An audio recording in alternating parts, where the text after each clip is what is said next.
Yo, what's going on, guys? Welcome back to a brand new video on the channel. Inside of today's video, we're going to be taking a look at the most underrated and overrated brawlers within the game right now. So, of course, a lot of these videos are going to be pre-recorded because I am currently in Paris by the time you're watching this one. So, of course, I've got to pre-record a bunch of content. So, when I'm back, let me know what type of videos you want to see. So, before we jump into it, then make sure you're using the create code in the shop.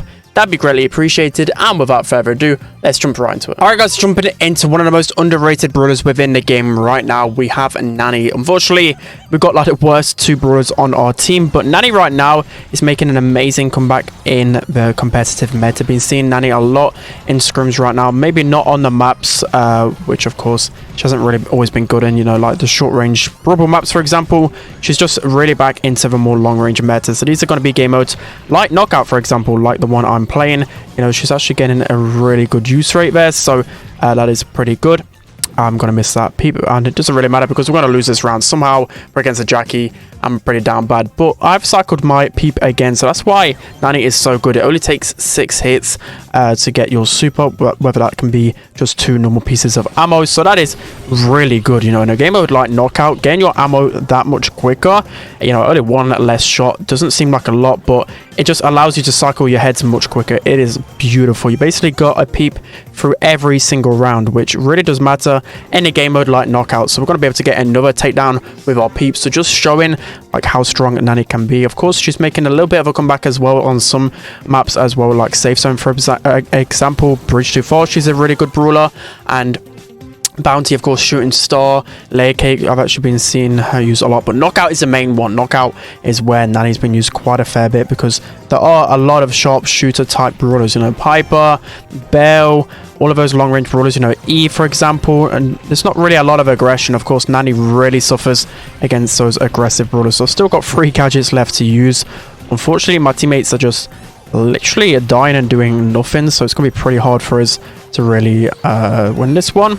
Jackie's going to run into the bush right here. I'm going to pop my gadget. I was hoping she stayed in the bush so we could at least get a bit of value out of our gadget. And yeah, this doesn't look entirely the best because that Jackie's just sitting right there. Let's see if we can pop our gadget in time. We actually managed to stay alive right there. Let's see if we can juke out this Squeak. Somehow we managed to stay alive and we should be able to just surprise this Eve. Let's see if we get the Squeak down at least. It's going to be a 1v1 scenario. Hopefully those Mr. P Porters can keep Eve back for a little bit.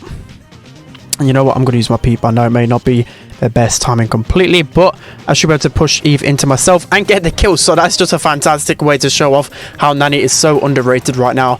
Let's hop into the next brawler. Alright, guys, jumping into the next underrated brawler within the meta right now, we have Meg. So Meg, again, is a brawler which I didn't think would really get anywhere close to the meta, but in previous weeks, especially after watching a few competitive games as well, you know, Meg's making a real big comeback in terms of the Hot Zone meta. So Hot Zone has always been Meg's kind of go-to game mode, but she's still really struggled in the meta overall. But now a lot of people are starting to use her, specifically on maps like out in the open zone. That's definitely a really fantastic map for her because she can easily build up her mech, and just having so much HP whilst on the zone just allows you to, of course, it gets so much percentage, and that's obviously the name of the game in a map in a game mode like Hot Zone. It's just so easy to get your super in Hot Zone as well because, you know, all of the time there's always going to be someone in and around the zone on the enemy team. So that's why just Meg is so good. By the way, do you like the gold skin? Meg is just absolutely beautiful. I managed to finally get it. I've been waiting in the shop for so long, and I knew it would be this good because, of course, the mech, it just looks beautiful in gold. But anyways, yeah, Meg is just making a really good comeback. I don't think she's been used too much. I've seen her used a few times in scrims of Shooting Star, which can be okay. I've seen it on Safe Zone as well, and it actually had an okay win rate, but it's more of this underrated pick. Like, I feel like people are still sleeping on it a little bit. Of course, Meg isn't the best in normal form, but once she reaches that mech form and gets this swipe, you're basically one-shotting so many different brawlers in the game. It's so good for pressure, for sure. So I still feel like she deserves a little bit of a buff. Like, she's definitely not on the strong side whatsoever. I just think she's this really good niche brawler, which you should be looking to pick in Power League, or especially on that Hot Zone. So again, not really any other game modes which I'd really recommend picking her on. Like Gem Grab, she's not really that usable on right now. Brawl, you know, there's just better brawlers and aggressive brawlers that can just take her down a little bit too easily. Bounty as well, I don't really see her being viable there. It's probably just Heist, a little bit of Heist, and mainly Hot Zone. So Yeah, so that's where I would put Meg in the meta, but still she probably would be like near enough halfway through the meta, if not on the bottom side, just because, you know, there's other brawlers that are still a little bit more flexible, but still getting your uses out of Meg. She's definitely a really strong brawler in Hot Zone right now. Let's hop into the next one. Alright guys, so jumping into the third underrated brawler within the game right now, we have Pam. So Pam is always in and around this underrated talk because hardly anyone ever rates Pam, and I actually put Pam pretty low on my list last time I did my tier list, but I feel like right now she's definitely in an underrated state because I see her right now getting a pretty decent win rate in scrims, and overall just any grassy map you're going to get a ton of value out of the vision gears. So vision gear, again, it like come and goes out of the meta, but right now basically Zeta are using vision pretty much all of the time, even on maps like this where there's a little bit of grass. You've seen it being picked pretty much all of the time, even on sharpshooters sometimes. So just goes to show, like, when one of the best teams in the world use a vision gear, it's probably best to start trying it out yourself. So definitely highly recommend just choosing a vision gear on basically any map you can, and also use a speed gear. Like, we're not using damage gear too much, you know, health gear is okay on our high HP brawlers, but definitely for sure vision gear with Pam is so incredibly underrated. So we're going to pop the gadget onto the Nita. Should be able to take the Nita down easily, and it's just been so easy to keep track of my lane every single time. I've just got one shot on them with Pam, and I'm just completely dominating. So in terms of game modes, she's actually a really underrated pick in Hot Zone. You know, time on time again. You know, I've even faced off against it in competitive when I played in a 1+ tournament. They literally went like a Pam last pick because we didn't have much damage. Like, if we don't have like someone who can just completely feed their super off a Pam, then, you know, it's pretty much GG. If you have like, I don't know, like a Stu, Max, and then maybe like another brawler that doesn't have the most DPS, you're gonna really struggle to kill Pam. She has such a high amount of HP. So this game is a pretty messy right here. It's gonna be a nice super from Altaro, and we should be able to get the last few gems pretty easily. So again, Hot Zone is going to be a really underrated game mode for her. You see her use a lot in gem grab, you know, maps like double swoosh. I see her use pretty much all of her time because that vision gear is just so incredibly sweaty. You should just be able to run into this Nita. She has pretty much no ammo right here. That turret's going to get her to one shot, and that's going to be her down. So yeah, you use vision gear Pam on multiple game modes and maps, and you're going to have a really good success rate. Let's hop into the most overrated. Alright guys, so jumping into one of the most overrated brawlers in the game right now, I've gone with Carl. So Carl is actually a good brawler. The reason why I'm saying he's overrated, because I feel like right now in competitive, whenever I watch scrims, a lot of people just pick Carl no matter what, and I feel like he's still not that type of brawler. Like, of course he can always get value because he can be really aggressive with his gadget, but still I feel like there's just better brawlers you can probably pick early on. And, you know, even though of course I'm not a pro player and pros probably know a lot better than me, I still have some discussions with a few pros, and, you know, they always feel like Carl is just picked too much by some competitive teams. So yeah, that's probably the reason why I'm putting Carl as overrated. Maybe he's just overpicked. Like, I don't know the word completely for it, but I think he's a bit overpicked. Like, of course he's a really flexible brawler, you can play him on multiple modes, but there still are in competitive and specifically within the draft stage, like, there's just too many counters for him. There's so many brawlers that can just feed super from him. So yeah, Tara, I don't know what she's really doing. She's going in the mid. I'm just going to use gadget on the Piper right here. She's going to have the knockback, and it's going to be pretty terrible. You know, we haven't got the best composition, but matchmaking is taking forever. But I mean, Cole right here, I mean, it's pretty tough to face off against the Surge as well. There's just so many brawlers that can just interrupt his super and just deal with him really well. So Piper's going to jump up here, and there's just no way I'm going to be able to take her down. So although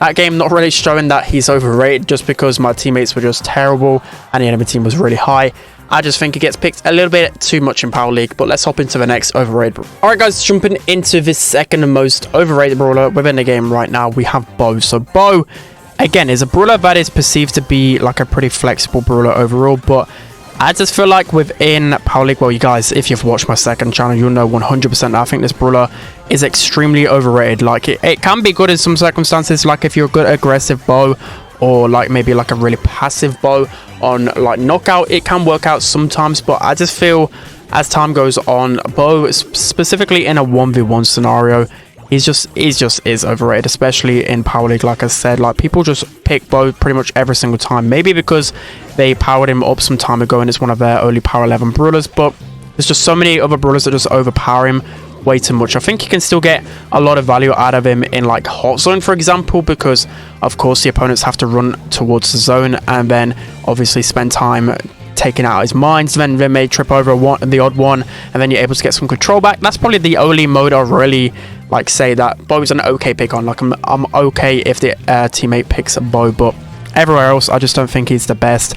And yeah, I just, again, overrated, and maybe I'm a bit overrated. I should have probably saved that one. I don't know how that's managed to sneak in. My teammates, okay, it looks like the Primo is straight up both of us, but yeah, that was pretty damn bad. But again, maybe I'm underrated. Let me know what you think in the comment section, because I know a lot of you guys are probably gonna think that Bo is a really strong brawler right now, which he is in some circumstances, as I said, but like the pick rate in Power League is just insane. I think I'm at like legendary 1 even, and people still religiously just pick Bo all of the time. It's just so frustrating, because if you get a good player that plays like a B, like a Max, or any other type of mid, a lot of times you're actually going to end up losing as a Bo, because his main attack sometimes is just too easy to dodge. Like he's got an easy dodge pattern, but again, he can be actually underrated, specifically on like double swoosh. I see it working sometimes, so it can work. Again, this is more at my Power League randoms that just go Bo all of the time, so that's going to be another overrated. Let's hop into the final. All right, guys, jumping into the third most overrated brawler within the game right now, we have Amber. You might not even think that Amber is at all rated right now, but I remember last week specifically that there was a few players saying, I think they were pro players, saying that Amber was like a top 6 brawler in the game. And, you know, it's definitely confirmed now, but there's no way Amber is a top 6. I hardly see her in scrims whatsoever right now, and there's only really a small niche in like hot zone where Amber is still usable. Like, she is okay, she's pretty balanced overall, but again, I feel like she's a bit overrated in the sense like people think she's one of the best brawlers within the game, which is pretty much wrong, because she doesn't actually get picked all that much. She's still a decent brawler when it comes to trying to zone off in the map. You know, a good Amber can absolutely pop off, but still it's just too small of a niche to be that good of a brawler, if you get what I mean. Like, whenever you think of like a top 10, top 5 brawler, it's a brawler that is good in multiple game modes, that can be good into pretty much everything, or has like a couple of really good game modes. But Amber, it's just literally hot zone. Like, I don't see her in Bounty, don't see her in Brawl. I mean, maybe like a really passive Brawl map, don't see her in Gem Grab. It's just rare to see her anywhere else. Like Heist, you know, it's just not seen in the safe zone, Bridge to Far, literally pit stop, like any of those maps you don't see her whatsoever. Brawl, maybe see her in pinhole sometimes, but again, as time's gone on, you don't really see her being used too much. Hot zone, you do get some usage. Like, she's really good in open zone. That's probably the #1 map for her in the game. Like, I'm not saying she's just completely unusable everywhere, but yeah, for me, she's just only got those few good maps, so we should be able to get the Poco, well, get the goal past the Poco right here. That was pretty close considering he had a damage gear active. Maybe if he was 1 shot away from his super, he could have actually saved that. But one thing I will say, like, she is like decent. If you can cycle your supers, like, you're going to get a lot of damage. That's actually the one thing that is the best about her, which people aren't really like sure how to use Amber. It's all about cycling her supers. If you can connect your super, a lot of the time you're going to be able to get the kill pretty easily. So yeah, Nita's going to push me a little bit here, getting close to my super myself, where I can just use that. Okay, not on a Poco. That's going to be Nita pretty much dead. I'm just shooting 1 flame at a time, trying to get her down. It's just pretty painful to see. Again, I'm looking at the maps, and there's just not any other game mode I can see her having any use rate, literally any. But I'd still put her somewhere in the middle of the pack, but I just think, again, that some pros just definitely overrated her in terms of like placing on tier lists and whatever else, and somehow that ball has just gone in. So yeah, we're gonna have to go to overtime right here. I have no idea how that's just happened, but we're just gonna continue to spray and pray right here. Unfortunately, the B has connected onto us, and because we're facing off against a B in overtime, I just can't see us winning. She's literally gonna 1v3 all of us unless Buster can make something good happen right here. So again, B is just destroying us. I'm gonna manage to save that one, but it's kind of up to me to try and get this B down, because I'm the only one that's got a little bit of range. 30 seconds left, not looking too good right now. I'm just going to try and keep this B at arm's length. Poco's going to push up. I'm going to miss another super, I believe, right there. And it's not looking the best, is it, right now? So again, Poco has that super to hand. Nita is starting to push up. She has a super, does actually waste it. And yeah, I don't know whether we're going to be able to defend this one. Buster uses a super against the Poco. B has that charge shot, which is extremely dangerous. 6 seconds left. I don't think we'll have enough time to slot this one in unless Buster can walk it in time. And of course he chokes it. But yeah, that's going to be it for today's video, guys. I hope you enjoyed this one. To be honest, it's pretty hard to find overrated brawlers. Like, there's the generic overrated brawlers, you know, like Sandy, Jesse, Edgar, but that is pretty standard. I kind of tried to steer this more towards the competitive end and what I feel like some pro players are overrating. So yeah, that's going to be it for today's video. Hope you enjoyed it. Don't forget to like, comment, and subscribe, and I'll see you guys next time.